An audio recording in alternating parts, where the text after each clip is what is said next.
Good morning all of you. कल हमने पढ़ा था बेटा कि भारतीय राजनीति में 1990 के दशक में जो बदलाव आए हैं उनके बारे में। उनमें हमने क्या क्या पढ़ा था कि कांग्रेस प्रणाली जो है उसका अंत हो गया, यानी जो कांग्रेस प्रणाली का लंबे समय तक प्रभुत्व हमारे देश में चला आ रहा था वो अब धीरे धीरे करके समाप्त हो गया। ठीक है, शक्तिशाली विरोधी दल का उदय हमारे देश में हो गया है। राजनीति में जातिवाद, धर्म की जो भूमिका है वो बढ़ गई है। निर्दलीय उम्मीदवारों की भूमिका बढ़ गई। राजनीति में अपराधीकरण की प्रवृत्ति तेज़ी से आगे बढ़ रही है। क्षेत्रीय दलों की जो भूमिका है वो तेज़ी से बढ़ रही है। क्षेत्रीय दलों की भूमिका जैसे जैसे बढ़ी तो वैसे ही राष्ट्रीय समस्याओं के स्थान पर क्षेत्रीय समस्याओं पर विशेष ध्यान दिया गया, या हम कहेंगे ध्यान खींचा जा रहा है। और राजनीति में भ्रष्टाचार का जो बोलबाला है वो तेज़ी से बढ़ रहा है। और अंत में हमने पढ़ा था कि गठबंधन सरकारों का उदय हुआ है, यानी गठबंधन राजनीति का पदार्पण हमारे देश में हो गया है। मुख्य रूप से यदि हम बात करें तो 1989 के इलेक्शन के बाद और 2009 के इलेक्शन तक देश में बेटा गठबंधन की सरकारों का बोलबाला रहा है। अब गठबंधन की सरकारों के साथ साथ आज हम इस टॉपिक पर गठबंधन राजनीति क्या है, गठबंधन का अर्थ क्या है, इस पर पूरे डिटेल से बात करने जा रहे हैं। तो सबसे पहले हमें गठबंधन का अर्थ समझना होगा कि गठबंधन होता क्या, गठबंधन का अर्थ क्या है। गठबंधन के अर्थ में बताया गया कि गठबंधन जो शब्द है ये लैटिन भाषा में कोआलिएशन इसको कहा जाता है। कोआलिएशन का जो अर्थ है वो क्या है, एक साथ बढ़ना, यानी कि एक साथ आगे बढ़ना, यानी कुछ लोग, संगठन, समूह, दल जब मिलकर किसी कार्य को करते हैं तो वो क्या बन जाता है, उनका गठबंधन बन जाता है। अब गठबंधन की बात यदि हम राजनीति में करें तो राजनीति में गठबंधन का क्या अर्थ है, यानी जिस गठबंधन सरकार की बात हम समय समय पर पहले भी करते रहे हैं, आज जो करने जा रहे हैं, हमारे देश में गठबंधन सरकारों का निर्माण जो हुआ है तो उसका अर्थ क्या है, उसमें क्या होगा कि गठबंधन की राजनीति का साधारण अर्थ है कई दलों द्वारा मिलकर सरकार का निर्माण करना। ठीक है, कि जब कई दल मिलकर सरकार बनाते हैं।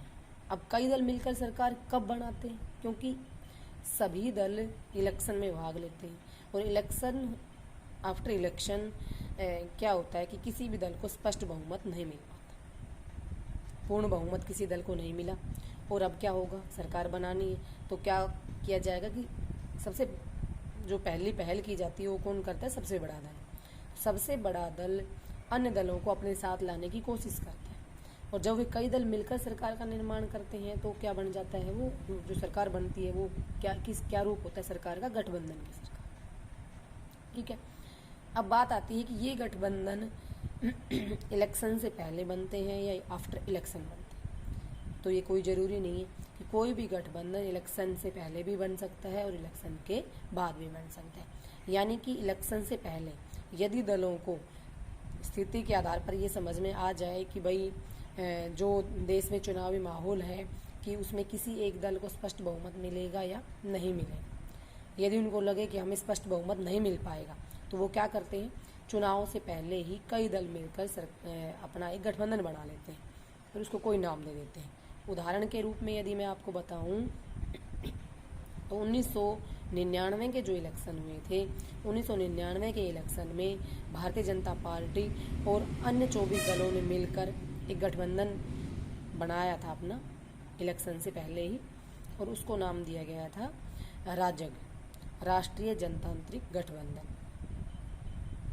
या एनडीए, नेशनल डेमोक्रेटिक अलायंस के नाम से जाना जाता है, और जिस गठबंधन की सरकार वर्तमान में केंद्र में काम भी कर रही है। ठीक है, तो बात आती है कि गठबंधन इलेक्शन से पूर्व बनते हैं या इलेक्शन के बाद। तो चुनावों से पूर्व या चुनाव के बाद कई दल मिलकर अपना साझा कार्यक्रम तैयार करते हैं, यानी कि उनका जो कार्यक्रम होगा, उनका जो एजेंडा होगा, चुनावी घोषणा पत्र होगा, वो क्या होगा, साझा होगा, यानी कि सभी दलों का एक ही होगा जो गठबंधन में शामिल हुए हैं, और इसके आधार पर वे मिलकर चुनाव लड़ते हैं अथवा अपनी सरकार बनाते हैं। गठबंधन सरकार का निर्माण प्राय उस स्थिति में किया जाता है जब किसी एक दल को चुनाव के बाद स्पष्ट बहुमत प्राप्त न हो।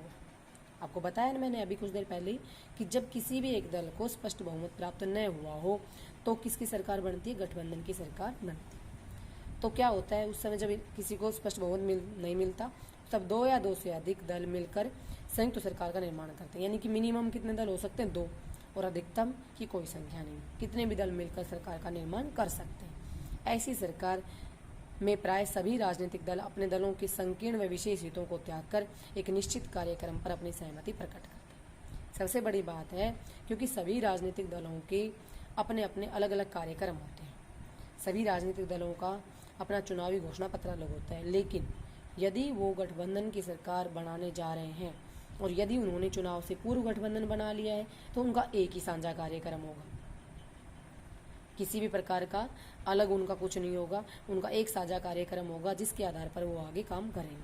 और यदि गठबंधन की सरकार इलेक्शन के बाद बनी है तो भी वो अपने जो उनके निजी जो कार्यक्रम था, निजी जो उनका हित है, उनको वो त्याग देंगे, छोड़ देंगे, और वो क्या काम करेंगे, एक निश्चित कार्यक्रम पर अपनी सहमति प्रकट करेंगे। यानी सभी मिलकर एक निश्चित कार्यक्रम अपना बनाएंगे, एक समझौतावादी कार्यक्रम अपना बनाएंगे जिसमें सभी दलों की सहमति होगी, तभी ये गठबंधन की सरकार जो है, गठबंधन की राजनीति है, वो सफल हो सकती है।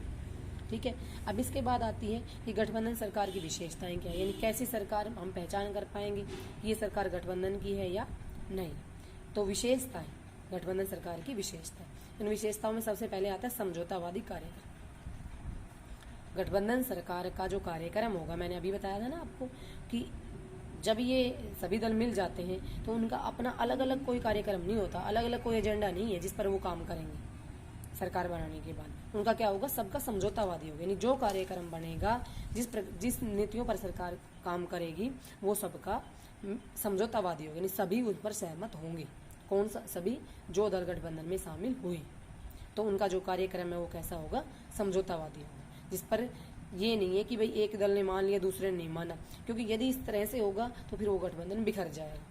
कई बार ऐसा हुआ है हमारे देश की राजनीति में कि गठबंधन की सरकार बन तो गई, लेकिन कुछ दिन बाद ही उनके कार्यक्रमों में जो है वो सभी दलों की सहमति नहीं बन पाई, और जिसके कारण वो गठबंधन की सरकारें विफल साबित हुई। परंतु यदि गठबंधन की सरकार को सफल बनाना है तो सबसे उनकी विशेषता जो है वो क्या होनी चाहिए कि समझौतावादी उनका कार्यक्रम होना चाहिए, यानी सभी दलों का मिला जुला कार्यक्रम होना चाहिए। दूसरा, उनका जो नेता होगा वो कैसा होगा, सर्वसम्मत नेता। सर्वसम्मत का मतलब होता है बेटा सबकी सहमति से, यानी कोई एक या 2 दल नहीं, जितने दल उस गठबंधन में शामिल है उनका जो नेता बनाएंगे अपना, वो मुख्य रूप से प्रधानमंत्री पद का दावेदार जो बनेगा, प्रधानमंत्री जो बनेगा, उसका अध्यक्ष जो बनेगा, वो क्या होगा, सर्वसम्मति से बनेगा, किसी एक या 2 दल के कहने से नहीं बनेगा। जितने दल भी गठबंधन में शामिल उनके कहने से, उन सबकी सहमति से नेता है वो बनेगा। उसके बाद सर्वसम्मत निर्णय, जो निर्णय किए जाएंगे वो भी सर्वसम्मत, सर्व मतलब सबकी, सर्व का मतलब यहाँ पर है सबकी, सबकी कौन, जो भी गठबंधन में शामिल दल है उन दलों का सर्वसम्मत निर्णय, जो उनके निर्णय होंगे वो कैसे होंगे, सर्वसहमति से होंगे। ठीक है, किसी तरह का बहुमत का निर्णय यहाँ पर नहीं होगा, क्योंकि दल जो है मिल रहे हैं, सरकार में शामिल हो रहे हैं, उनका समान महत्व है। यदि एक दल ने भी अपना समर्थन वापस ले लिया, क्योंकि आपको पता है कि लोकतंत्र की जो व्यवस्था हमारे देश में लागू है उसमें बहुमत की सरकार काम करती है। बहुमत का मतलब है टोटल सीटों का आधे से अधिक। आधे से कितना अधिक, ये कितने की कोई बात नहीं है, आधे से यदि एक भी अधिक है तो सरकार बनेगी, यानी सरकार बहुमत में है। तो इसलिए उनका जो निर्णय होगा वो सर्वसहमति से होगा। यदि सर्वसहमति मतलब सबकी, सर्वसम्मत नेता मतलब सबका नेता, क्योंकि यदि कोई एक भी दल उससे सहमत नहीं है तो वो क्या करेगा, अपना समर्थन वापस ले लेगा। समर्थन वापस ले लेगा, सरकार अल्पमत में आ जाएगी। अल्पमत में सरकार आते ही क्या होगा, सरकार गिर जाए। इसलिए उनका जो कार्यक्रम है वो भी समझौतावादी होगा, सबकी सहमति होगी। उनका जो नेता है वो भी सर्वसम्मत होगा, उनके जो निर्णय है वो भी सर्वसहमति से ही होंगे। और जो कार्य वो दल गठबंधन की सरकार करेगी वो क्या करेगी, मिलजुल कर कार्य करेगी। यानी जो कार्य करेगी, जिस प्रकार की नीतियों पर वो काम करेगी वो क्या करेगी, मिलजुल कर करेगी, सारे दल सहमति से करेंगे। उसके बाद गठबंधन में 2 या 2 से अधिक भागीदार होते हैं, यानी गठबंधन की एक विशेषता है, किसी एक दल को हम गठबंधन नहीं कह सकते। जब कुछ दल मिलेंगे आपस में तो तभी गठबंधन बनेगा। तो 2 या 2 से अधिक भागीदार होने आवश्यक है। किसी विशेष उद्देश्य की पूर्ति के लिए गठबंधन बनाया जाता है। अब बात हमारे देश की राजनीति की करें तो हम सरकार बनाने के लिए गठबंधन बनाया जाता है, क्योंकि राजनीतिक दलों का मुख्य काम क्या है, सरकार का निर्माण करना, चुनाव में भाग लेना और जीत प्राप्त करके सरकार बनाना। अब यदि मान लो कोई अकेला दल सरकार बनाने की स्थिति में नहीं है तो वो क्या करेगा, बाकी दलों के साथ सहयोग करेगा, गठबंधन बनाएगा। और उसका उद्देश्य क्या है, किसी विशेष उद्देश्य, वो विशेष उद्देश्य क्या होगा उनका, वहाँ पर सरकार का निर्माण करना, सरकार में शामिल होना। तो जब भी गठबंधन बनते हैं, कोई भी गठबंधन बनता है किसी भी प्रकार का, तो उसका जो उद्देश्य है वो क्या होगा, किसी विशेष उद्देश्य की पूर्ति के लिए वो गठबंधन बनाया जाता है। तो इस तरीके से मैंने आपको 6 विशेषताएं बताई गठबंधन सरकार की। समझौतावादी कार्यक्रम, सर्वसम्मत नेता, सर्वसम्मत निर्णय, मिलजुल कर कार्य करना, गठबंधन में 2 या 2 से अधिक भागीदार होते हैं और किसी विशेष उद्देश्य की पूर्ति के लिए गठबंधन बनता है। अब बात आती है कि गठबंधन सरकार का हमारे देश की राजनीति में उदय जो हुआ, गठबंधन सरकार क्यों बनी। जब हमारे देश में इलेक्शन हो रहे हैं और लोग चुनाव में भाग ले रहे हैं, तो फिर ऐसी क्या आवश्यकता पड़ गई कि गठबंधन सरकार बनानी पड़ गई। अब बेटा पहले भी आपको बताया है कि हमारे देश में बहुत लंबे समय तक यदि किसी पार्टी का शासन रहा है तो वो कौन सी पार्टी रही है, कांग्रेस पार्टी। कौन सी पार्टी है वो, कांग्रेस पार्टी। यदि हम बात करें केंद्र में, तो 1952 के इलेक्शन से लेकर 1977 तक यदि किसी दल की केंद्र में सरकार रही है तो वो कौन सा दल रहा है, कांग्रेस। हाँ, 1967 के चुनाव में कई राज्यों में गैर कांग्रेसी सरकारें बनी, कई राज्यों। तो 1967 का जो इलेक्शन हुआ हमारे देश में, हालांकि 1959 में सबसे पहले केरल में गैर कांग्रेसी सरकार बनी थी। सबसे पहले केरल में 1959 में गैर कांग्रेसी सरकार। गैर कांग्रेसी का मतलब क्या होगा कि कांग्रेस के अलावा दूसरे दल की सरकार यहाँ पर बनी थी। कहाँ पर, केरल में, ठीक है। लेकिन केंद्र में 1977 तक, यानी कि 1971 के जो चुनाव थे तक केंद्र में कांग्रेस की सरकार बनी। लेकिन 1977 के इलेक्शन में फर्स्ट टाइम 1977 में पहली बार, पीछे हमने पढ़ा भी, 5वें चैप्टर में हमने पढ़ा था, 1977 में पहली बार गैर कांग्रेसी सरकार केंद्र में बनी, ठीक है, केंद्र में। लेकिन ये सरकार 1977 से 1980 तक ही काम किया इसने, और लगभग 2-2.25 साल इस सरकार ने काम किया है। उसके बाद ये सरकार एक तरह से विफल हो गई, यानी कि गठबंधन टूट गया। लेकिन अब 1989 के बाद से लेकर मैंने 2009 तक के इलेक्शन के बारे में आपको बताया कि हमारे देश में लगातार गठबंधन की सरकारें बनी। तो उसके उदय के कारण क्या, यानी गठबंधन सरकार देश में बनने के पीछे कारण क्या रहे, वो हमने पढ़ने। कांग्रेस के आधिपत्य की समाप्ति, यानी कांग्रेस का जो प्रभुत्व था देश में वो क्या हो गया, अब समाप्त हो गया है। कांग्रेस के अलावा बहुत सारे जो राजनीतिक पार्टियां हैं वो राष्ट्रीय मंच पर आ चुकी हैं और उनका देश की राजनीति में प्रभाव बढ़ता जा रहा है। इसलिए गठबंधन की सरकारें बनी। हालांकि वो कोई भी पार्टी कांग्रेस का मुकाबला तो नहीं कर सकती थी, परंतु कांग्रेस की सीटों को बांट अवश्य रही थी, जिसके कारण कांग्रेस को स्पष्ट बहुमत नहीं मिल पाया। और केंद्र में क्या हुआ, केंद्र में या हम कहेंगे देश में गठबंधन सरकारें बनी। दूसरा, क्षेत्रीय दलों में वृद्धि। कल आपको बताया था ना कि हमारे देश की राजनीति में बहुत तेजी से क्षेत्रीय दलों में वृद्धि हो रही है। विभिन्न क्षेत्रों से बहुत सारे क्षेत्रीय दल है जो देश की राजनीति में सक्रिय भूमिका निभा रहे हैं। तो जैसे जैसे ये क्षेत्रीय दलों की संख्या बढ़ी, वैसे वैसे क्षेत्रीय दलों ने हम कहेंगे कि केंद्र में जो संसद की सीटें हैं उनका भी बंटवारा किया, यानी राष्ट्रीय पार्टियों के बजाय जो लोग हैं वो क्षेत्रीय दलों पर ज़्यादा विश्वास करने लग गए, जिससे क्या हुआ कि कोई भी बड़ी पार्टी, कोई भी राष्ट्रीय पार्टी स्पष्ट बहुमत प्राप्त नहीं कर सकी। और देश में कैसी सरकारें बनी, गठबंधन की सरकारें बनी। और किसके सहयोग से बनी, क्षेत्रीय दलों के सहयोग से। उसके बाद दल बदल के बारे में आपको 11th में भी मैंने पढ़ाया था कि 1985 में पहली बार दल बदल विरोधी कानून बना था। दल बदल का मतलब क्या है, चुनाव किसी पार्टी से लड़ा जाए और बाद में आफ्टर इलेक्शन यदि उस पार्टी को बहुमत नहीं मिलता है तो सरकार में शामिल होने के लिए दूसरे दल में शामिल हो जाए। तो इससे भी क्या हुआ कि गठबंधन की सरकार हमारी बनी है, यानी गठबंधन सरकार के कारणों में ये भी आता है। उसके बाद आता है क्षेत्रीय हितों की उपेक्षा। केंद्र में जो सरकारें ने काम किया, मुख्य रूप से हम कह सकते हैं कि 1977 तक या उसके बाद भी, तो कई क्षेत्रों से मांग उठी। जैसे आपको हमने क्षेत्रीय समस्याओं के बारे में पिछले चैप्टर में पढ़ाया था, जिसमें कहीं कश्मीर समस्या है, कहीं पंजाब समस्या आ रही है, कहीं असम आंदोलन आ रहा है, असम जो हमारे उत्तर पूर्वी राज्यों की समस्या है, कहीं दक्षिण आंदोलन है, दक्षिण राज्यों की समस्या है, तो उन क्षेत्रीय हितों की उपेक्षा हुई है, ऐसा माना है इन क्षेत्रों के लोगों ने, जिससे उनका क्या रहा है कि उन्होंने क्षेत्रीय राष्ट्रीय दल के बजाय क्षेत्रीय दलों को ज़्यादा महत्व दिया, क्योंकि क्षेत्रीय दल उनकी मांग को ज़्यादा तेज़ी से उठाते हैं और पूरा कराने की कोशिश कराते हैं। इसलिए गठबंधन सरकार का उदय यानी राष्ट्रीय पार्टी के बजाय क्षेत्रीय पार्टियों में विश्वास लोगों का ज़्यादा बढ़ता चला है।